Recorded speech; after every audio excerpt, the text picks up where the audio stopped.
Hi everybody. Today we're going to do a comparative investigation of the first two of the most influential colonies in all of the British settlements in North America. We're going to investigate Plymouth and Jamestown.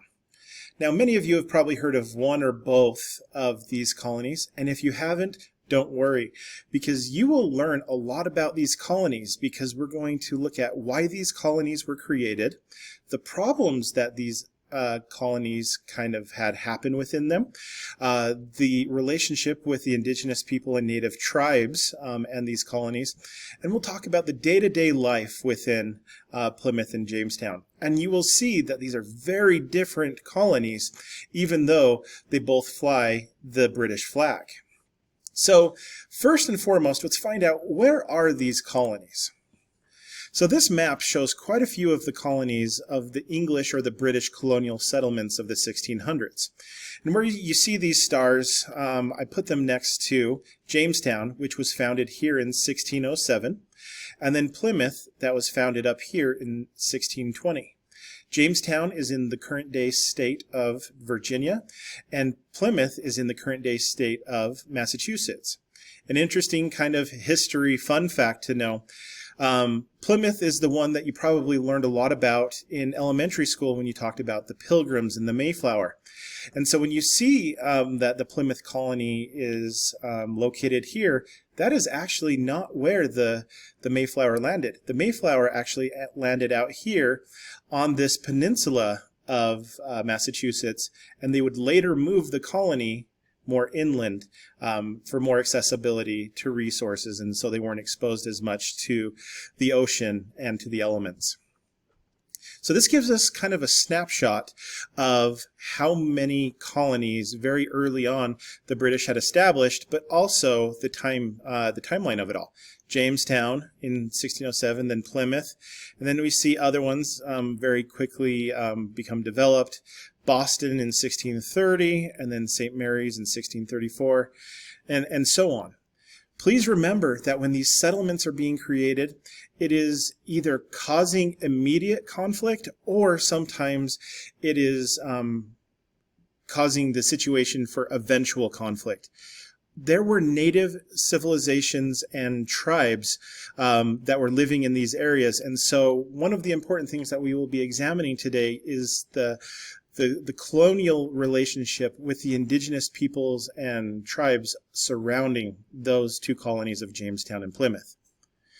So I wanted to just examine a more detailed map of where Jamestown is. So this is showing a good and detailed map of the land, of the actual environment, with, you can see that there are hills and mountains here and the Atlantic Ocean over here. So what inferences can you make about why they chose to set up a colony in Jamestown? So Jamestown's right here. Before I help you out with this answer, think to yourself, why did they choose there? Do you think that they just kind of randomly found a spot and that's where they were going? What factors caused them to want to set up a settlement and a colony right exactly in that location? Well, one of the first things to note is that it is very close to the ocean. There's going to be a great amount of trade that is happening, both coming into Jamestown and out of Jamestown. And so accessibility to travel and to the ocean is going to be one of the most important features of Jamestown. Secondly, it's not going to be so close to the edge that it's going to be exposed to the elements, but then you can see that there is this kind of inlet of the Chesapeake Bay that will allow for eventual growth and development of the Jamestown colony.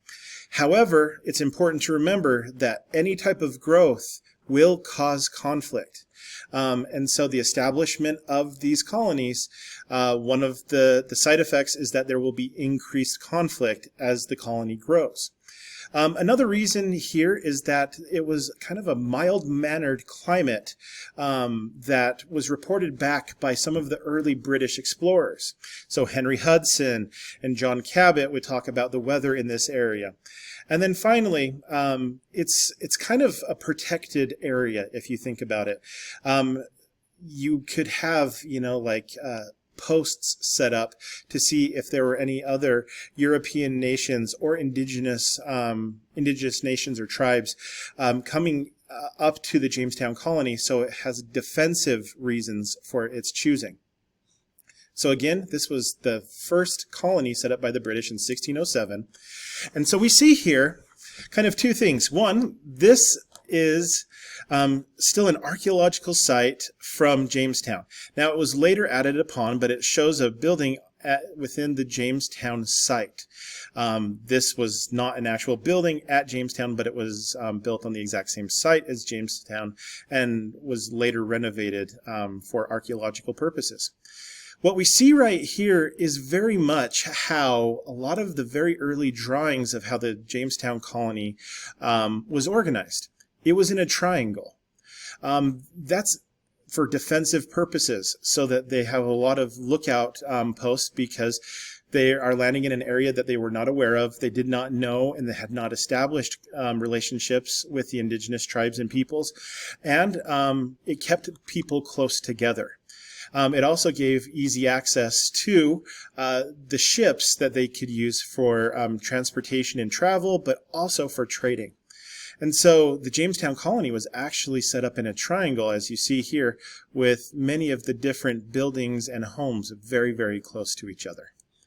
Now, the first founding reason for Jamestown, it was created because the Virginia Company, basically a business, wanted to establish a settlement in North America for trade and natural resources. Again, we see that focus on wealth.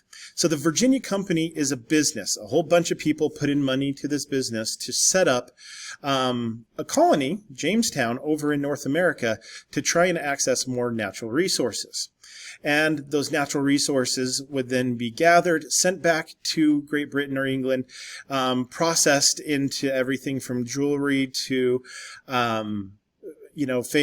precious metals to parts for, items for a house. And so they would then make it for more money and then sell it back. It would basically bring more wealth to the Virginia Company, but also to the nation of Great Britain. And to establish trade, because there will also be the inclusion of other crops and goods that will be grown and produced in North America, that we will see tobacco and we will see other crops being grown within the Jamestown colony that will then be traded back into Great Britain and Europe. So the Virginia Company was what's known as, and we've seen this term before, a joint stock company. A bunch of wealthy investors, and this means that different people own one company, and they hope to benefit from the wealth that company creates. And that wealth is going to be from this colony finding valuable natural resources. There was a strong belief after hearing the stories of the Spanish and the conquistadors that if the British set up a colony up here, that they would very quickly find gold. They would not find gold. And to be quite honest, this area had a lot of natural resources, but it was not the same as those natural resources that the Spanish were encountering. And so the Virginia Company is going to have a great shock to them when they find out that there isn't just easy accessibility to valuable metals. And it will have a lot of conflict and a lot of hardship within this colony. The geography, and as I mentioned, the environment for Jamestown seemed to be a good place for farming and a good kind of central point for trade between the colony and Europe. But there were many early problems in Jamestown. First off, many of the settlers in Jamestown didn't have a lot of experience in farming or building or even in hard work. A lot of the very first settlers in Jamestown were pretty wealthy and hadn't worked a lot before in their life. So, as I said here, many of the settlers were fairly wealthy and actually didn't want to work. And this is going to be a problem because this company is trying to establish a colony to make money, but it's actually has a whole bunch of people who don't want to work. And so there are going to be many disagreements within Jamestown. And it's going to be disagreements about policies, like how long do they work? Where do they work? Who's doing what? What are some of the rules within the colony? And so as I mentioned up here, there was a general lack of knowledge about farming. Now, I don't know about any of you, but if you don't know a lot about farming or gardening, if it was your very first time in an area that you had never been before, that is going to be an incredibly difficult situation.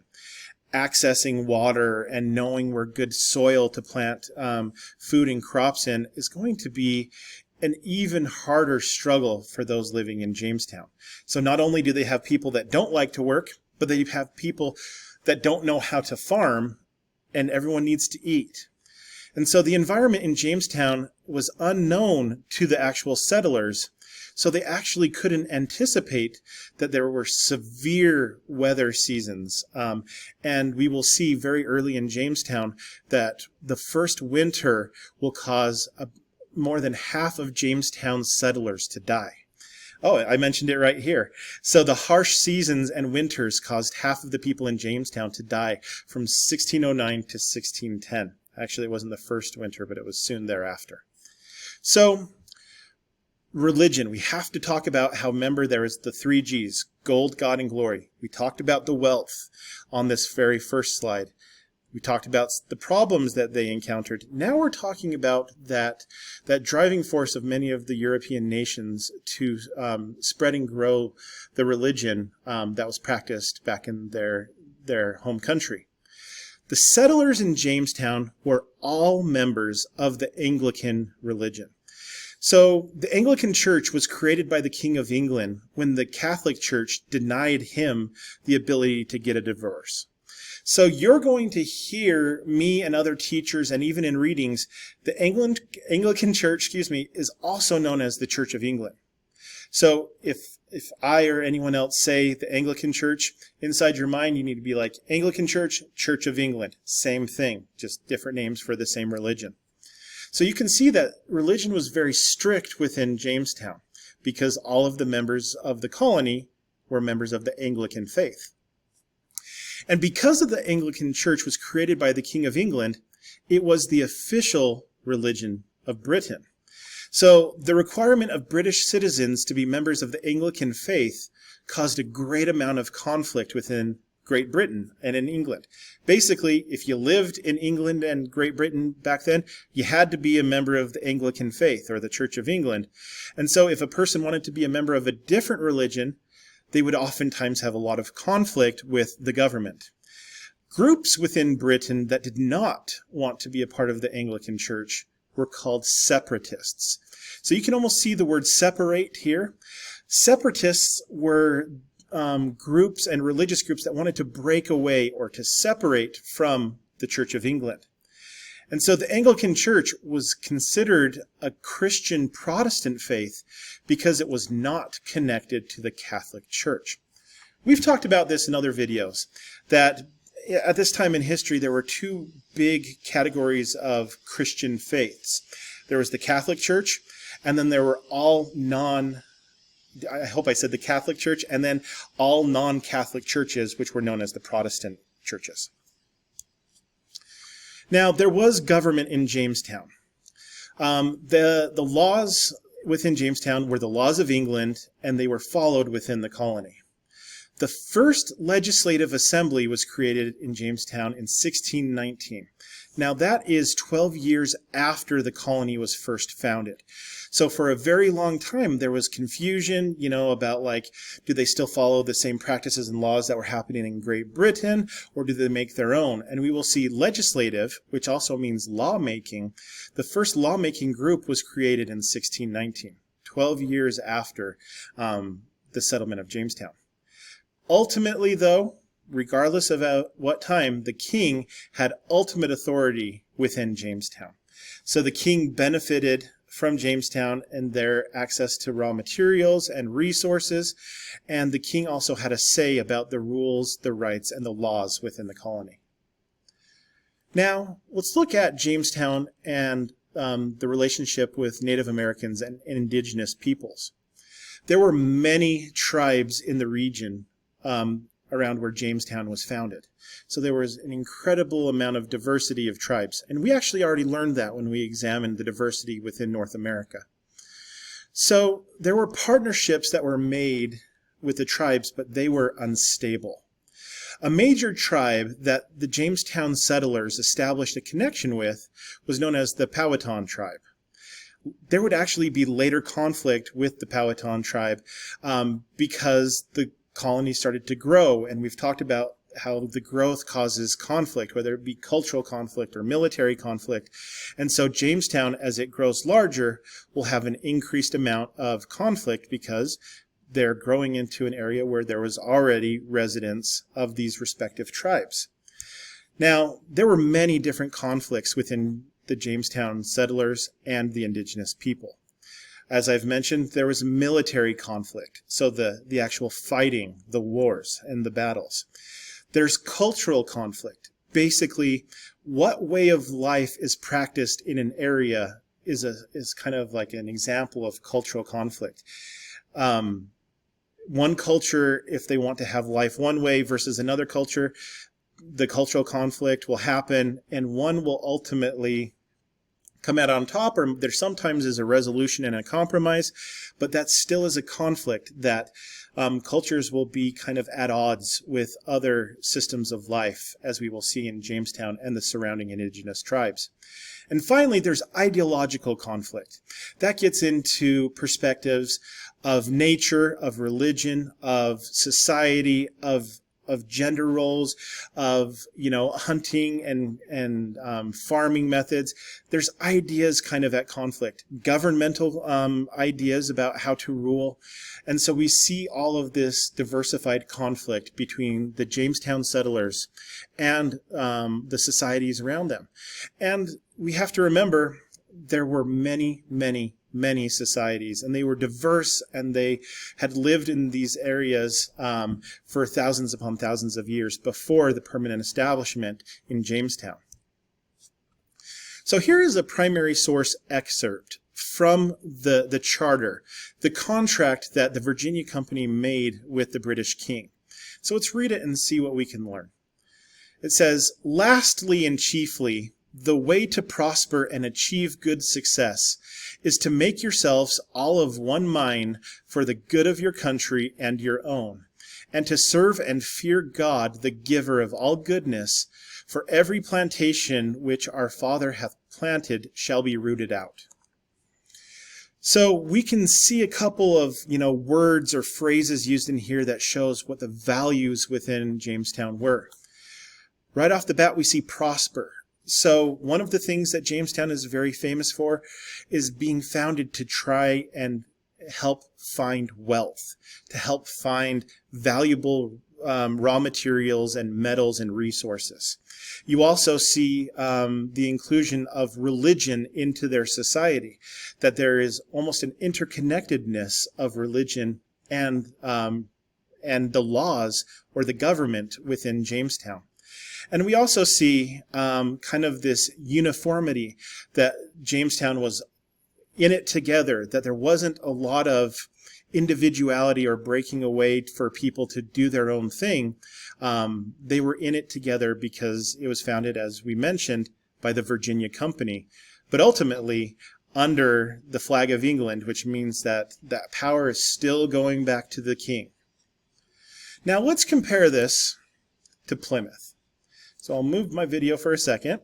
The Plymouth colony is right here, and this is a very zoomed in image of that point in Massachusetts where I told you the Mayflower first landed out here, and then they would later move the colony in here towards the more mainland part of Massachusetts. There are many, many, many smaller colonies and settlements within what will later be known as the Massachusetts Bay Colony. So you can see all of these. We can see the later colony of Rhode Island, and we will be learning about that. And it's just very diverse. And we can see that there is a lot more of a spreading out of villages and settlements up here near Plymouth than down there near Jamestown. So, sorry, I don't know why this got cut off a little bit. It's established in 1620, so 13 years after Jamestown's founding. But we also know that in 1619, we have the first colonial legislature that is happening in Jamestown, and it was after the slave trade began that Plymouth was founded. So one kind of difference between the two colonies is that when Plymouth was created, the slave trade was already happening within the British colonies. So the founding reasons of Plymouth. We see here that this is actually a photo from today of a small town up near the original landing place of Plymouth to show how the colony and the settlements looked. So you can see a lot of wood houses, and we see wood fences, and how the houses are very close together. And this is actually a rock, and they don't know if this is like the very place that the Mayflower touched down, but you can see that back then they did inscribe 1620 for that time in which the Mayflower and the Plymouth colony was established. So the first reason for the founding of Plymouth is that they were settled by Puritans. And Puritans were British citizens that wanted to be free of the Church of England's control. Now, Plymouth was an extremely religious colony. So we already see this focus where we have Jamestown looking for wealth, and Plymouth has a very focused approach regarding religion. So many of the early laws within Plymouth were influenced because of religious beliefs. So we see in Jamestown, a lot of the laws come straight from the king. In Plymouth, they're going to be influenced by religion. Now you might be thinking to yourself, well, why is the king allowing some laws in one colony and religious laws in another? And the reason comes down to is that Plymouth was actually, the location in Massachusetts is not where the Mayflower and the Puritans set off to settle. So the Mayflower was the boat that carried the Puritans, and they're also known as the Pilgrims sometimes. But the final destination originally for the Mayflower was down in Virginia, down near Jamestown. However, the weather of when the Mayflower started to make contact with the North American continent started to become increasingly more harsh, and for the safety during that season, the Mayflower stopped in Plymouth, and they set up a colony there. And so Plymouth actually was in an area that the king had not previously claimed to be Britain. Plymouth got to make its own rules, and we'll talk about that in just a minute. So that's one reason why Plymouth starts to have very religious-inspired laws and ways of life, because it is very much free from the rule of the King of Britain. So Plymouth's early problems. The Mayflower, as I mentioned, drifted off course and landed in modern-day Massachusetts, nowhere near where they were supposed to go.